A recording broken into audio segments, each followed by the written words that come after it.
Katelyn, thank you for chilling with Millen. Today we have a very special guest. She's a new friend of mine. Her name is Dr. Katelyn Jetelina, and she is an epidemiologist. Katelyn, thank you for chilling with Millen today. Hi, thanks for having me. Excited to be here. Absolutely. Well, could you explain first off what an epidemiologist is for our viewers, and then talk about the YLE Facebook group and how that got started? Yeah, so an epidemiologist, our job is to find patterns of disease and figure out if those patterns are predictable. And if they're predictable, that means they're preventable. And so there are all types of different epidemiologists. The one everyone's most familiar right now is infectious disease, but there's also social epidemiologists as well as cancer epidemiologists, really the whole gambit. And I am an epidemiologist. My expertise is actually in violence epidemiology. So I find patterns in violence and figure out ways to predict them and then prevent them, which is applicable, I guess, to our times right now. Right. But I started the Your Local Epidemiologist blog and Facebook page because in the very beginning, it was very clear that there was a fire hose of information that people were trying to digest. And it was very difficult for a lot of people, including myself, to keep abroad of all of the new developments. And so my dean asked me to just give updates to our staff about what was happening in early March, what we were seeing in Italy, what we were seeing in Iran, and what we were seeing in Seattle. And I was also giving those updates to my students because I teach every spring an applied data analysis class. It was very appropriate. And, one of my students was like, you should just start doing a Facebook page. Yeah. And so I literally just started with my students and my family and my staff, and it kind of blew up in the next 9 months. And now I have an incredible reach, which is fantastic. Absolutely. That's a really inspiring story. I follow YLE and it has taken off. There's over 100,000 followers, and it gives me great inspiration because you present that data so succinctly and so clearly. It really has helped me a great deal. So thank you for doing it. I wonder if you can give us a fun and unique fact about yourself before we dive in. I have traveled to over 50 countries. Wow. And well, obviously before the pandemic, itching to keep traveling, but it's my husband's and my favorite hobby, so that is unique, I guess. That is impressive. Well, I'm sure you're ready to hop back on that plane once all this craziness dies down, but that is really cool. So let's go ahead and we'll jump right into it. I've thought through questions that I get a lot. I'm sure you get a lot. So let's just clear the air with some data. Can you give us the current state of COVID in the U.S.? Now, we're interviewing this on January 11th. It's always a point in time snapshot, but are we trending up, trending down? Are we flat? Where are we looking like right now? Oh, we are trending upwards. Okay. And a lot of epidemiologists right now are anxiously waiting because the holidays just happened. And so because of that, the data is a bit rocky. Places are closed, people are waiting to get tested, blah, blah, blah. So probably in a few days, we'll start seeing what the quote unquote true numbers are. And it's not looking good because we see our hospitalization rates going up too. I see. Okay. Well, that is disconcerting. And I guess that flows into the next question is, I don't want to assume anything. I know we're getting information from everywhere, like you said, but what are some practical things that we can do to lower the spread of the virus? Yeah, really. I know a lot of people are sick and tired hearing this, but really back to the basics, washing hands, staying in distance, being vigilant. We're all itching to go have parties and see our family, and it's just way too dangerous right now. Yeah. You kind of have to assume that everyone is positive right now. And to keep that in mind when you go to the grocery store or someone invites you over for a play date. Yeah. It's really important to stay vigilant, especially, and I see this a lot of misinformation a lot, especially after, well, not especially, but even after you get COVID and recover, or even Yes. after you get the vaccine, you still need to do those precautions. I think that's definitely worth mentioning. I'm glad you did. So let's talk about the vaccines, because that is really top of mind. There's a lot of vaccine hesitancy, and I know I don't need to tell you that. I know you've been hearing that a lot. So just to provide some clarity over the major vaccines, mainly Pfizer and Moderna are what we see in the news. Can you talk about how those were developed at a very high level and why folks should consider getting the vaccine? And I'll be the first to admit, I was nervous as well, right? Because how fast-tracked the vaccine was, and it was in a highly politically charged season. And so I started to get a little nervous, but I am a man of data. I always go to the data, and I know you love data as well. So talk to people that had those fears like me. Yeah, absolutely. And they're very real fears, right? It does seem like it was fast. I think part of the story though is greatly missing in that this biotechnology, I'll call it, this new type of vaccine called the mRNA, has been actually around for a couple years, even since 2003 when the SARS outbreak came alive. We were developing vaccines back then in 2003, which a lot of people don't realize. The reason we don't have a vaccine for SARS is because eventually SARS died off and we didn't need a vaccine. So funding ended and our work ended. And so, it's the research has been there for a while. And mRNA vaccines aren't just being developed for infectious diseases, but we're also testing them right now to help with cancer and to help with allergies as well. So it really is going to be the new age of medicine. It truly is, because honestly, it is safer than the traditional vaccines because it doesn't have a piece of the virus in it. It's just new. And I completely understand that.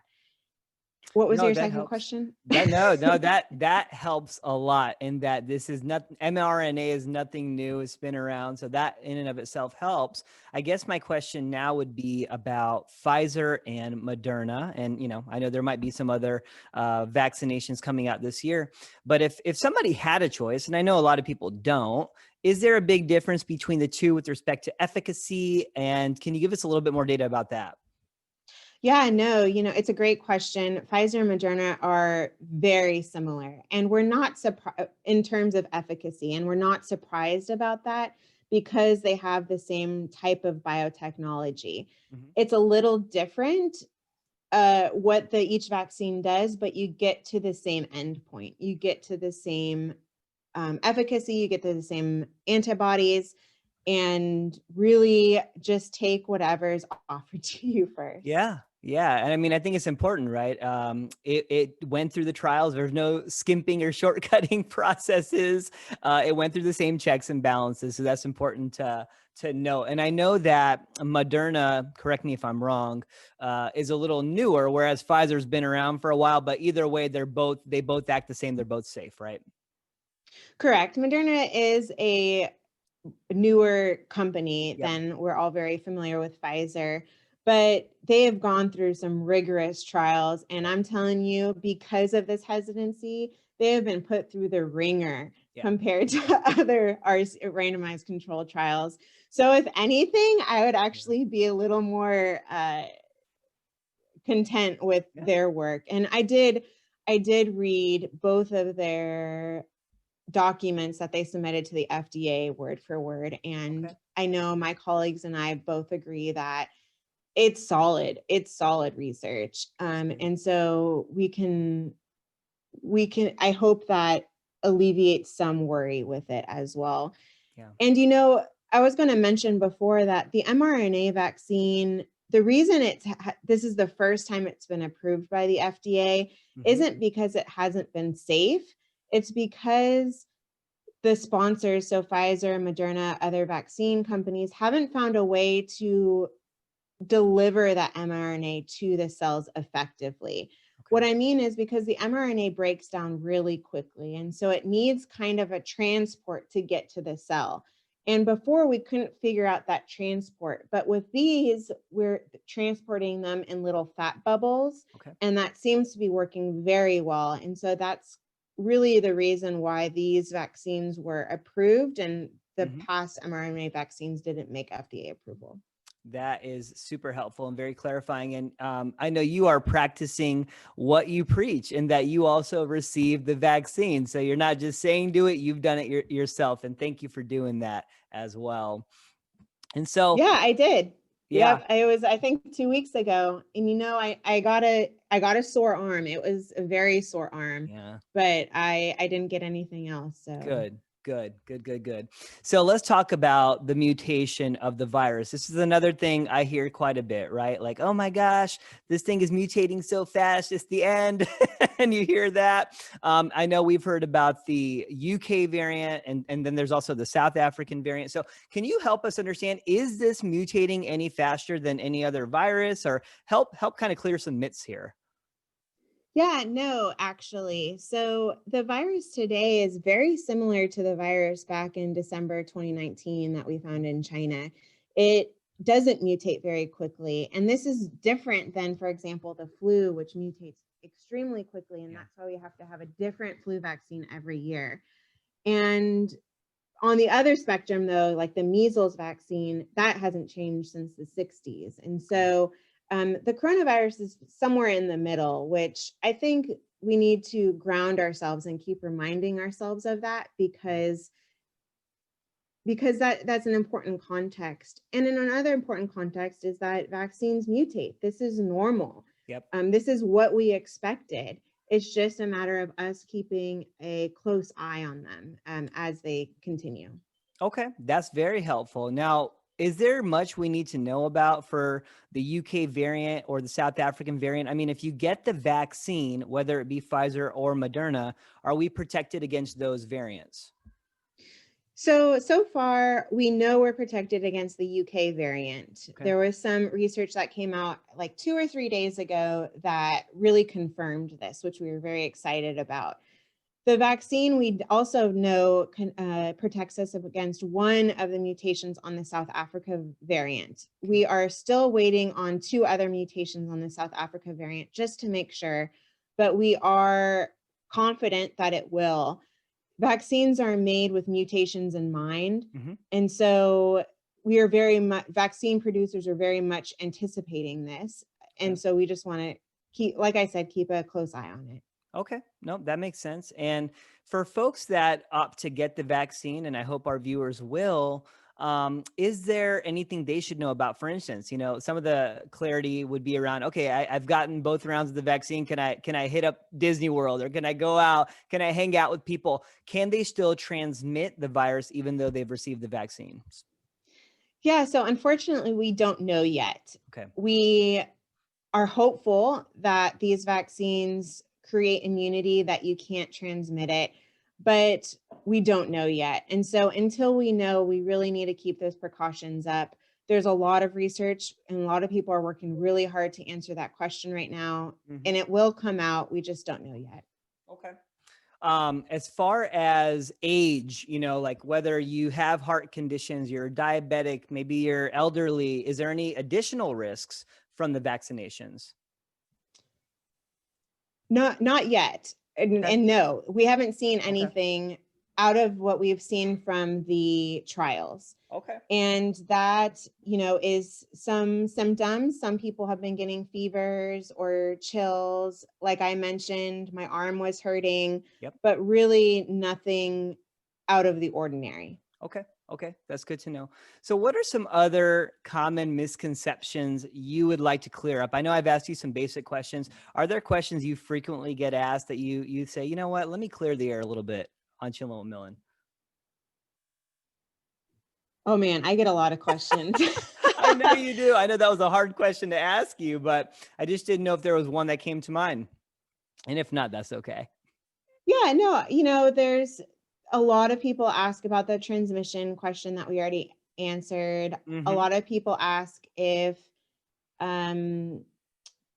if you can get COVID after you get the vaccine, Mm-hmm. and it's very rare that we found in our trials, 95% efficacy isn't 100%. So it didn't work on 5%, but people also can get coronavirus. It takes about 10 days for your vaccine to actually start working. Okay. And so you can get coronavirus during then, you can get coronavirus before your vaccine and you just didn't have symptoms. Yep. So that's also important to keep in mind. It doesn't necessarily mean the vaccine's not working. Okay. And another question I get a lot is the allergic reactions that we're seeing across the nation. There's about 30 documented cases out of 6 million vaccines, which, the odds are low, but they are serious reactions. And so what a lot of people are doing are, after you get the vaccine, you should sit there for 15 to 30 minutes, and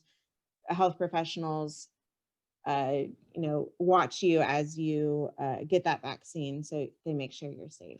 Those are great. I'm glad that you mentioned those. One question, and I don't know if you have the answer to this or not, is just proactive health measures, Dr. Jetelina. So exercise, eating right, taking vitamin C, vitamin D, zinc, stuff like that. Is there anything we could do just to increase our chances, God forbid we get it, and fight this off better? Any supplements, anything like that? Research wise, we don't know yet. We're all kind of trying to tackle the disease at hand. And unfortunately, we don't know many preventative measures. Okay. I think in the future pandemics, not on an individual level, but more on a national level, there are certain things we can do to be proactive next time. Yeah. Like consistent messaging, and, like you mentioned before, it's certainly dependent on what the climate is in the background. But I hope that we learn to invest in public health infrastructure, and that we can avoid this mess, at least somewhat, next time. Agreed. Let's hope there's no next time. But yeah, I agree. Let's hope we're prepared as well. So this has been a valuable use of time for me, hopefully for our viewers as well, for them to learn more about the latest and greatest. I know they could just type in Your Local Epidemiologist on Facebook, and you also have a blog, Your Local Epidemiologist as well, right? Is that sufficient for them to follow up and keep up to track with what's going on? Yeah, and I also have Instagram for the younger, more hip crowd. But yeah, so Instagram, Facebook, or the blog, and you can put your email address in the blog and get emailed daily updates on the posts. Fantastic. I'll put that information up on this video. And I know you also have a GoFundMe. You didn't tell me to say this. I'm just saying it. So I will put the GoFundMe for anyone who wants to support what you're doing. You're doing such amazing work. Thank you so much for all of your efforts. And thank you for chilling with Millen. Yeah, thank you for having me. Thank you.